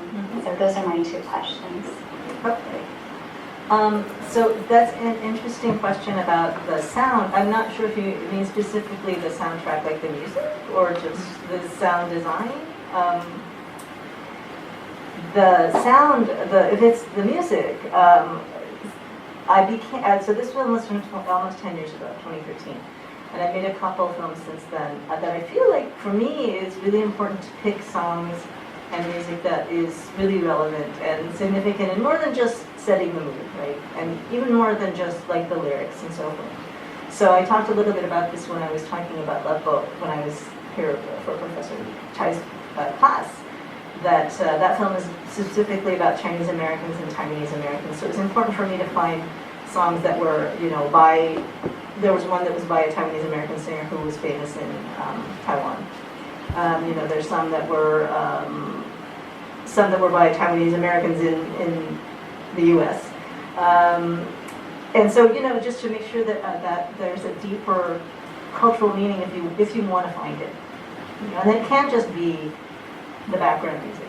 The Chinese Gardens, that was less about the culture that came from, because the composer is not Asian American.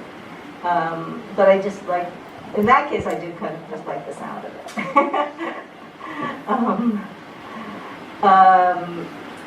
And then the second part of your question, who was influential for me? It's interesting that you mentioned Marlon Riggs, because I do feel like Marlon Riggs is someone who I would cite as being very influential. He was a queer African-American filmmaker who was working in documentary, but very experimental documentary by the time he, his later work. And he also was very much looking at mass media representations or misrepresentations. I want to say his background was journalistic, but he did become, again, very much more experimental by the end of his life. And I feel like he also was very good at taking very broad political, cultural subjects and talking about them from a personal point of view. So to me that was really great, how he could always articulate something in a very humanistic way. So I think I try to strive for that if I can. Just find the human contact within big issues. So yeah. Yes, I do love art. I also went to the Art Institute. I don't know if you know that. The SAIC, yes. And my daughter is now in her first year there. So yeah. Yeah. Generations. Professor Xin, questions? Thank you so much. Oh.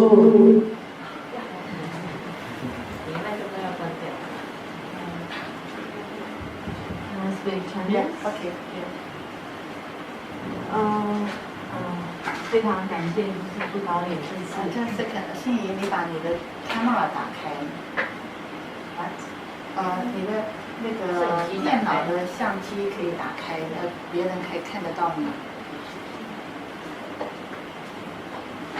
你帮他弄一下。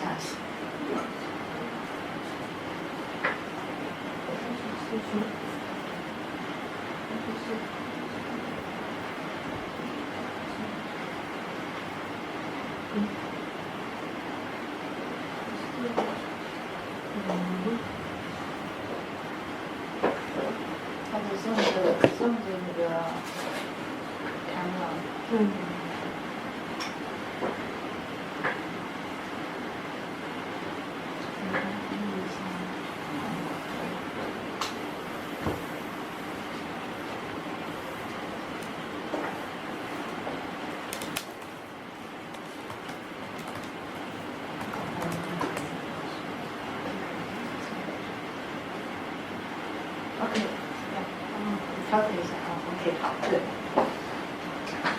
就是感谢导演分享这次几件作品。我自己是比较在意的是影像内容的问题，就是说let me see. Because we also have international students, so maybe you need to OK. 那以后要多一点时间。好，好，就是比方说在中国花园那部片里面，就是做了许多的离散组，就是然后发现导演他串接这个离散是透过不同的路径，就是说不同的散点去串接在一起。那这个其实就是在讲说离散不是只是一个概念。它是一个过程，所以它是透过这些路径和散点的串接去思考离散这件事情。就是离散这个过程，它不是一个来讨论的一个概念，是 Yeah, I was actually thinking for the same question as well. So, Professor Xin Liu just said that she's Ling, yeah, sorry. She Ling, yeah, just said that she is very interested in the materiality of images in your film, and she uses the Chinese garments. They just showed us as an example in the film. She was struck by the fact that you show images of, for example, sites of diaspora, like railroads and landscapes and paradise. And so she wondered, it seems to her that, the very notion of diaspora as presented in your film is not a concept. It's just not an abstract concept, and it is also not a singular experience of a certain group of minority people. Rather, it is this interesting connections of different sides in people's diaspora experiences that Professor Ling was really interested in, and she wonders. 然后这些点的连接不是只有不同路径或点的影像，还包括了我讲的影像的物质之间，比方说它文字的使用，它前方文字的使用是 written typing 那种字体，但是到了后面越来那个字体越来越粗。它这些影像感，就是说影像的物质性，就是文字它如果不是作为翻译，而是作为影像本身去思考的话，其实这个文字的选择、字体的选择，对我来说都是强化，或者是它成为另外一个影像叙事的物质性的作用。And she was also struck by, for example, the use of the type of characters that you use for those written text on the film, and also, and it seems to her that these words are not just words in a way because of the particular shape of the characters used in the film. Also, reveal a certain kind of materiality that interact with images of those points of connections in diaspora experiences. 然后再来就是无论是它会重复出现，或一起在一个它的蒙太奇的使用方式其实是如果是有过去的文本的话，它会同时出现，然后以不同的方式，甚至是多个同时出现。那这些不同的操作方式，是不是一定程度上回应了他所要讲的关于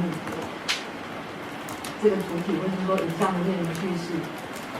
意思就是说，摄影机它拍摄的时候是一回事，当它成为可以进入到剪接蒙太奇的时候，其实又是另外一回事。那我先假设说，作为一个译国者，我听不懂任何英语的人，我是如何进入这样的叙事？如果不把这些翻译摆在最前面，我只看影像的话，所以在这些诸多的考量之下，是不是导演他在做这些，比方说字体的形象的选择，然后蒙太奇的排列，它有其特殊的意义，就是这个是这样。And for her, those words displayed on screen are not just translations, but there are specific aesthetic choices and perhaps images of some sort. And she is interested in the juxtaposition of these different words and images and on screen. And she also wonders, as someone who is not a native speaker, how one can enter your text and to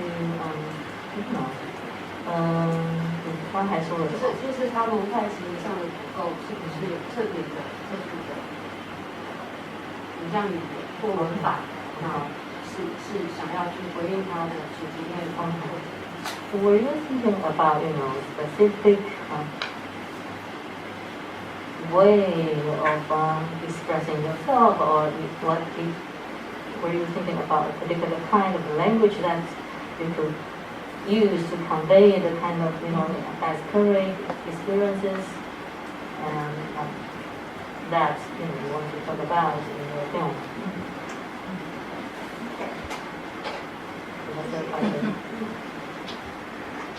Okay, many questions.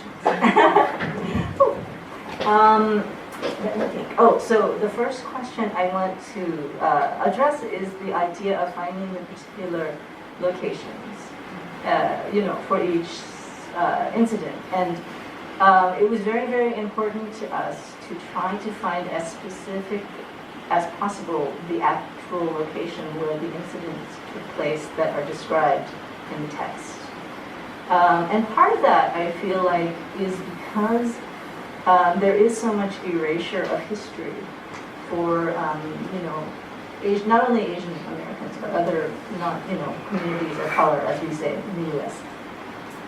So just to reclaim those spaces and to make sure that people don't forget that we have been there, we were there, and we have been in the United States for quite a long time. So,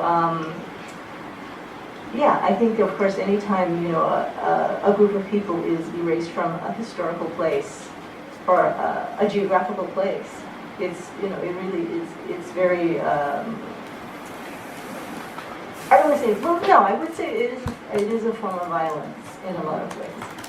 So to reclaim those spaces was very important for me. The text question is very interesting. I have to say, when I watched this film again, even as the person who wrote the text, I feel like some of it goes very quickly, and I'm very annoyed with myself for making it go so quickly. But that said, I do think I tried again, yes, of course, to be as conscious of the different types of fonts, right, and how they looked, because I think that you can be very expressive with the type of fonts, the type of lettering you use. And that, I think it was also important to just have more visual texture, if that makes sense. So it wasn't only just electronically generated, but also, some of it was handwritten. And maybe, again, that is more of a design, like a filmmaking design decision to just try to get away from something that looks the same. So the film has more movement, I guess, more visual movement. Yeah. So that's maybe an aesthetic choice. But I did, of course, we did try to have the angry fonts when angry things were being said, and then the more neutral font when other things were being said. And I worked with a designer who worked with that. How a non-native speaker can enter this, I think you would have to really have a good translation. And I think when I made the piece, I wasn't really thinking about international viewers. It was really for English-speaking viewers, because it is very, very language-based. So yeah, that's a very good point. With the Love Boat film, we did have some, there were different languages, and there's some translation in it that is, I remember actually, now this is kind of funny, for those of you who saw the film, there's a part where the government official is talking about how she didn't like the students having sex in the hotel rooms. Except apparently she uses a very old-fashioned phrase in Chinese for this. I don't know, because I'm not fluent. And so it's something like, I don't know, made love or something very, very, very tame. And so whenever Mandarin-speaking viewers watch that part, they all laugh very hard, because she's trying so hard to be very polite, and she doesn't want to use any coarse language. So, but of course that went completely, I didn't understand any of that when I watched it, because I'm not fluent. So I think it is really critical to have, someone who is sensitive to those nuances. So it would be interesting to see if the Chinese Gardens could be successfully translated, because it is so much about the English language. Yeah. 我就再补充，就是其实我会问这个是因为我认为语言听觉也是进入影像的一个很重要的裂口就是说正是因为某些语言至少翻译上的误差好了，就是我们也许更能抓取他所要讲的关于英语主体这个主体的可能某些身体经验，所以我其实想要问的是说导演在拍摄的时候，他是怎么看待摄影机这件事情，还是说他只是一个记录眼前场景内容的工具？它是否是跟随着导演身体一起是到处移动运动的一个身体之物？它不是只是记录它。那这当然其实我会想说，导演的个人，我知道他是不是也是拍摄者？他是不是也是拍摄者？对，那他是在不同的interview 里面，又或者是面对不同的场景，他怎么去决定这些正在被摄的，怎么去面对这个被摄者，他的就是导演的立场角度，然后再来就是刚刚好像是最后一部片，就是从口罩的这个里面有一个动作，就是所有的人都做了一些动作，那个是gesture。那这个是否有其特殊的含义？因为其实那种身体动作是最 universal 的，其实它可以给出很多理解。Okay, there are a couple of questions. The first is about sound. So,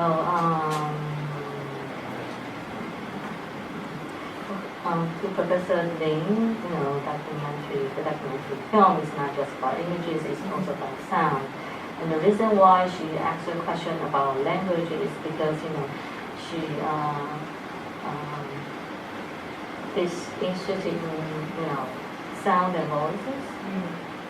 That and even,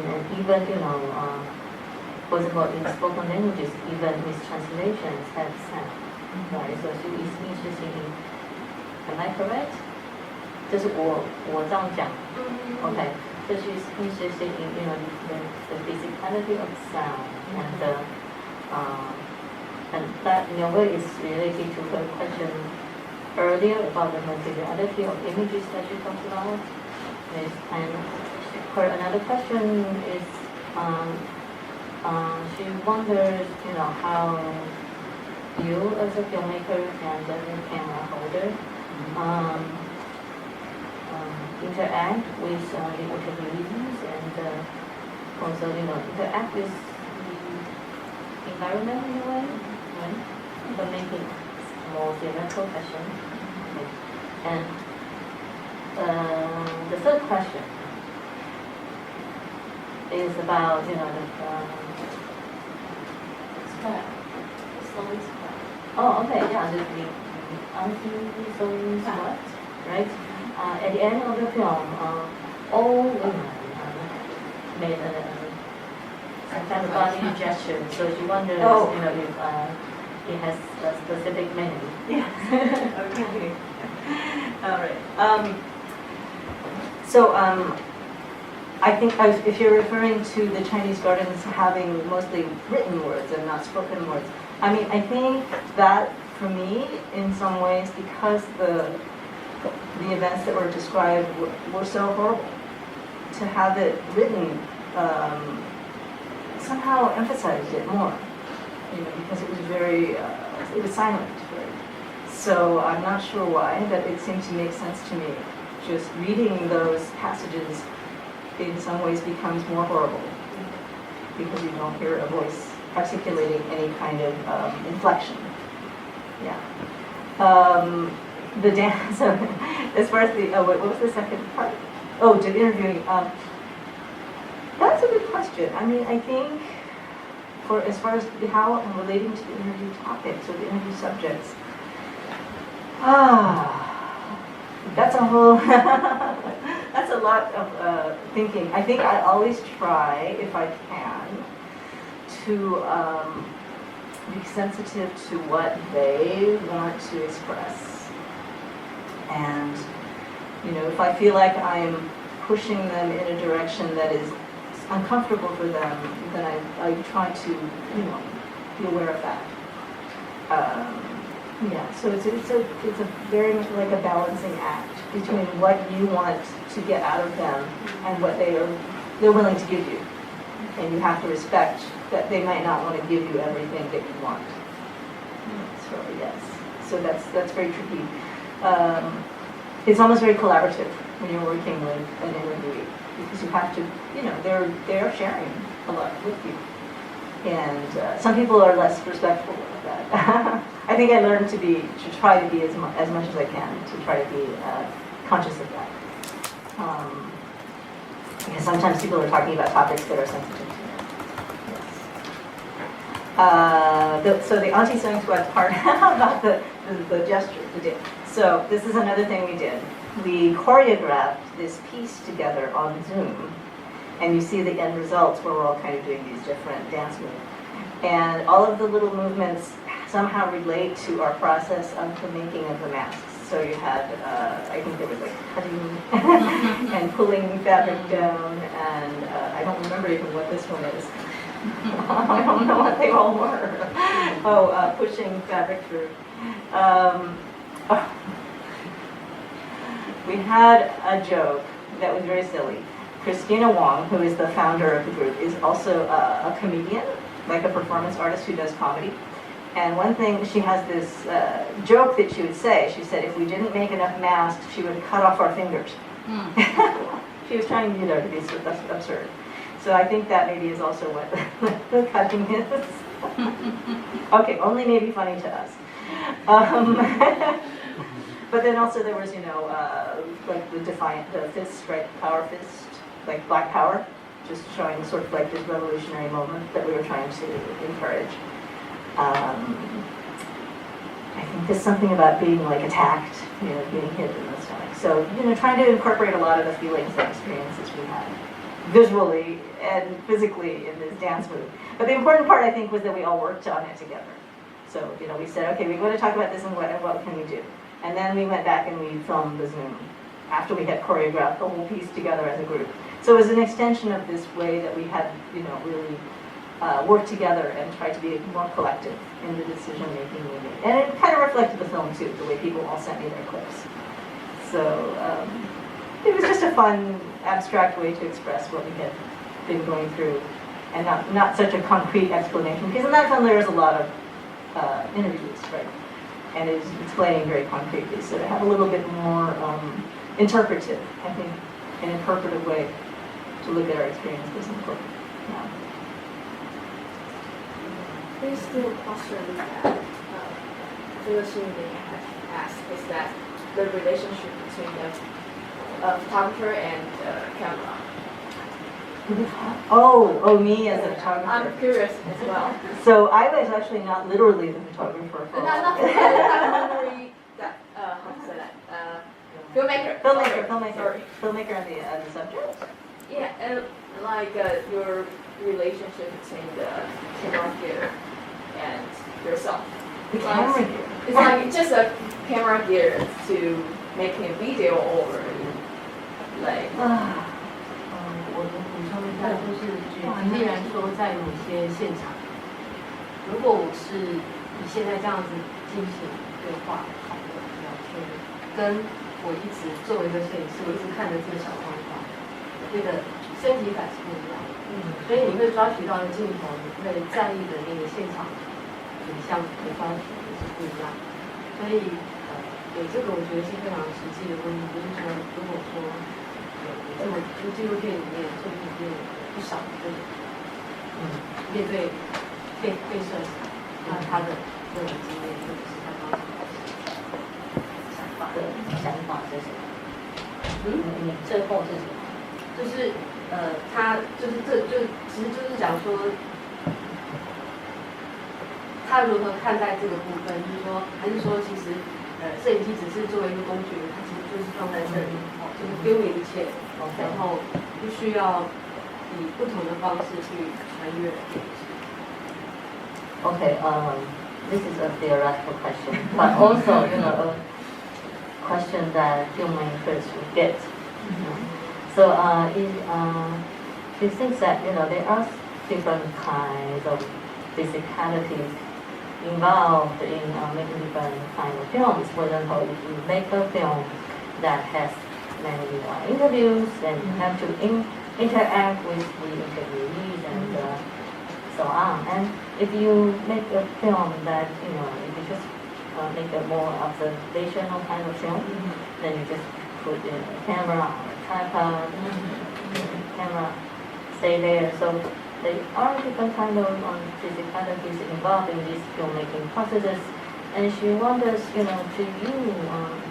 how do you look at the role of camera and your relation to it? Is that the question? Or your personal experiences. So is the camera to you a tool of documentation, or is it, That's a very good question. I mean, I think because, my background is more in experimental film, and I actually did not shoot a lot of footage for my earlier work. For the most part, I repurposed other people's footage. So to actually shoot footage, I don't really necessarily, I have not really been trained in more verite documentary filmmaking style. And I think that I have done it. I don't know if I'm necessarily that good at it, though. And I think because maybe I'm not so used to having generating so much original footage. So I didn't really show any of the earlier pieces that I did that were a lot of what we call found footage, right? So taking other clips from other people's sources and re-editing them. But really that was the way that I worked for quite a long time. And I also was very autobiographical in my earlier works, so I didn't have to interact with other people. And I'm not sure if that's something because it was easier to do, to generate my own footage or my own stories.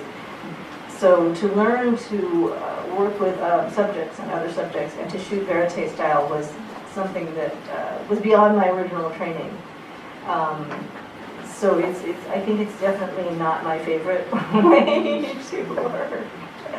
I think because there's too much information that I can gather, and I'm much more comfortable with working with the very limited amount of information and repurposing it, re-editing it together. And I feel like also now with digital cameras, you can shoot an infinite amount of footage. And to me, that is almost too much. I like really having more limitations. So, and I don't, that's just my preference, yes. So I'm not sure if that exactly answers your question, but that's the working style that I'm accustomed to.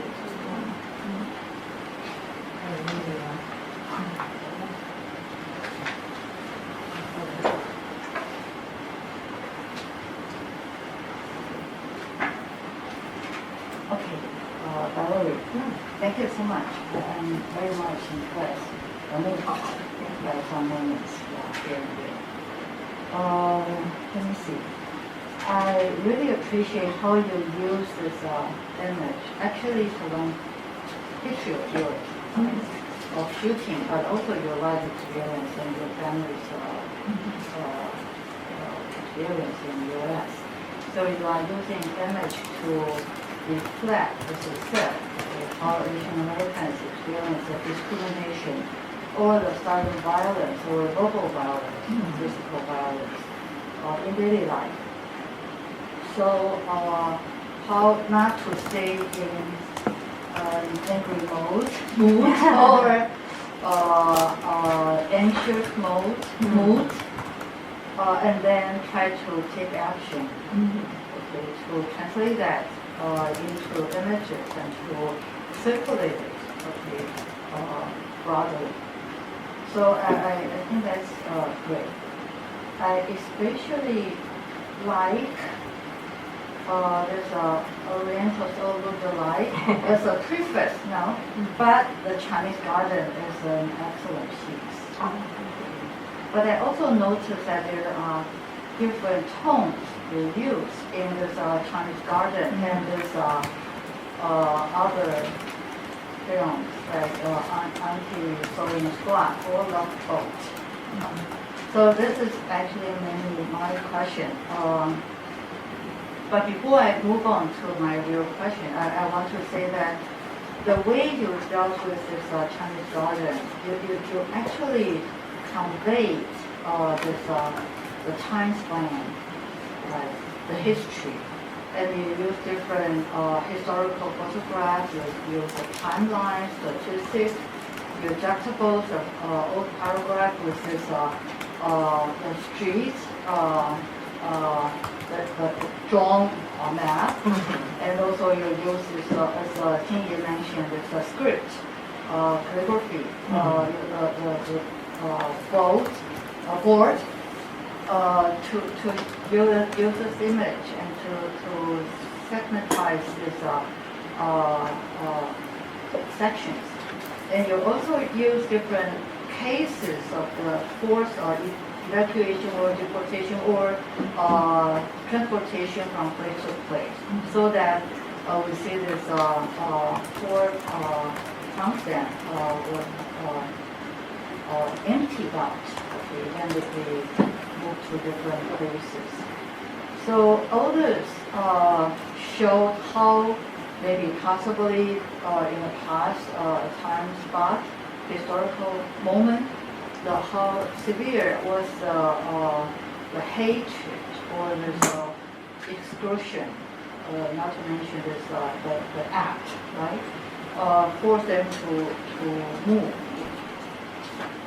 So this is the tone itself is quiet and also reflexive, okay, and also we experience this temporal duration or the long gap, okay, maybe not gap, but the juxtaposition of different times, so that we see how it possibly was in the past and then how people remember it in the present time. And also the water image you started out, and also showed, okay, that shows a linkage of this documentary. For this anti-sewing squad, I also was immediately impressed by this bright orange color in the very beginning, and also that is the color of that cloth was material given by the monk, Lao monk. Very beautiful, right? But this texture and this color also serves as a kind of a rhythm that links through the film. My question is that it seems that you have such a different tone of enunciation in the two films. I mean, as I said, the Chinese garden is more quiet, reflexive, and also a little bit analytical, right? It shows with historical statistical proof and everything. But there's not much very affirmative or propaganda-ish voices. But in this anti-sewing squad, we care, we change, and then we stay together. We have our solidarity and so on. So it's different. Right? I don't know how it will come out in the end, right? Because it's still work in progress. But the Love Boat, similarly, right? Of course, there's some ironic distancing the audience. Okay. Also, when the audience reflected how they are moved by your making the film, that's the natural, very gap. I mean, ironic gap. Okay. But I don't know yet okay, your own position. So are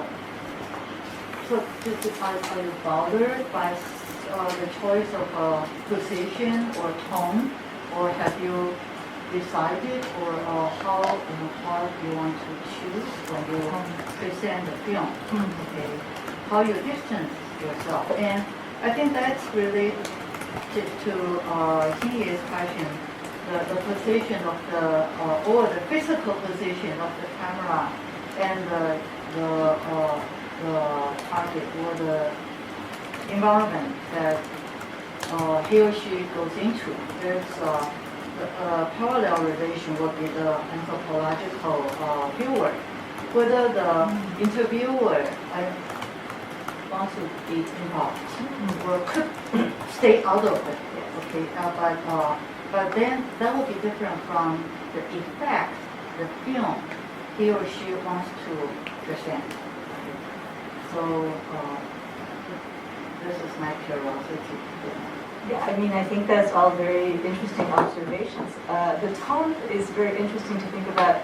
I almost feel like in 2013 with the Chinese Gardens, I had the luxury of being more detached because we weren't in such crisis, which we are now in a global crisis, I feel like. So of course it seemed more historic, like it seemed farther in the past. But I did feel like I wanted to make sure that I updated it so people knew that it still was happening, maybe not to Chinese so much, but to other immigrants. But I do think, now that I'm thinking about it again, the idea of the locations was also important because, like I said, it was the first act of violence is the literal physical violence, but then the second act of violence is the forgetting or the erasure. And so to point that out was also very important. And when I made that film, one thing, there's the idea, what is it, that Taoist idea that what isn't there is as important as what is there. Right? The absence is as important as the presence.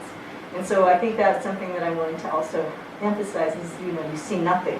You don't see Chinese people, you don't see buildings, you don't see anything, but that's significant that the absence of something there is as important as what might have been there. So for me, that was also really an important thing to emphasize. So, you don't really, it's kind of funny, you don't see anything. What can you gather from absence? Yeah. With the anti-Semitic sweat, I feel like at that moment it was so important to feel like there was something to celebrate. We felt like at the end of the film she says, one of the speakers says it's about hope. Because there was so much despair. And I think there's still so much despair. So that serves a slightly different purpose. Yes. We'll see. We'll see what happens. Like you said, it is really a work in progress still. Yeah. I just want to add just one remark. That is very true. There is this internal colonialism, or colonialism internalized within this community, right? Not only through colonial experience, but through the whole, for example, U.S. was not colonized, but it carries on with colonial element within itself.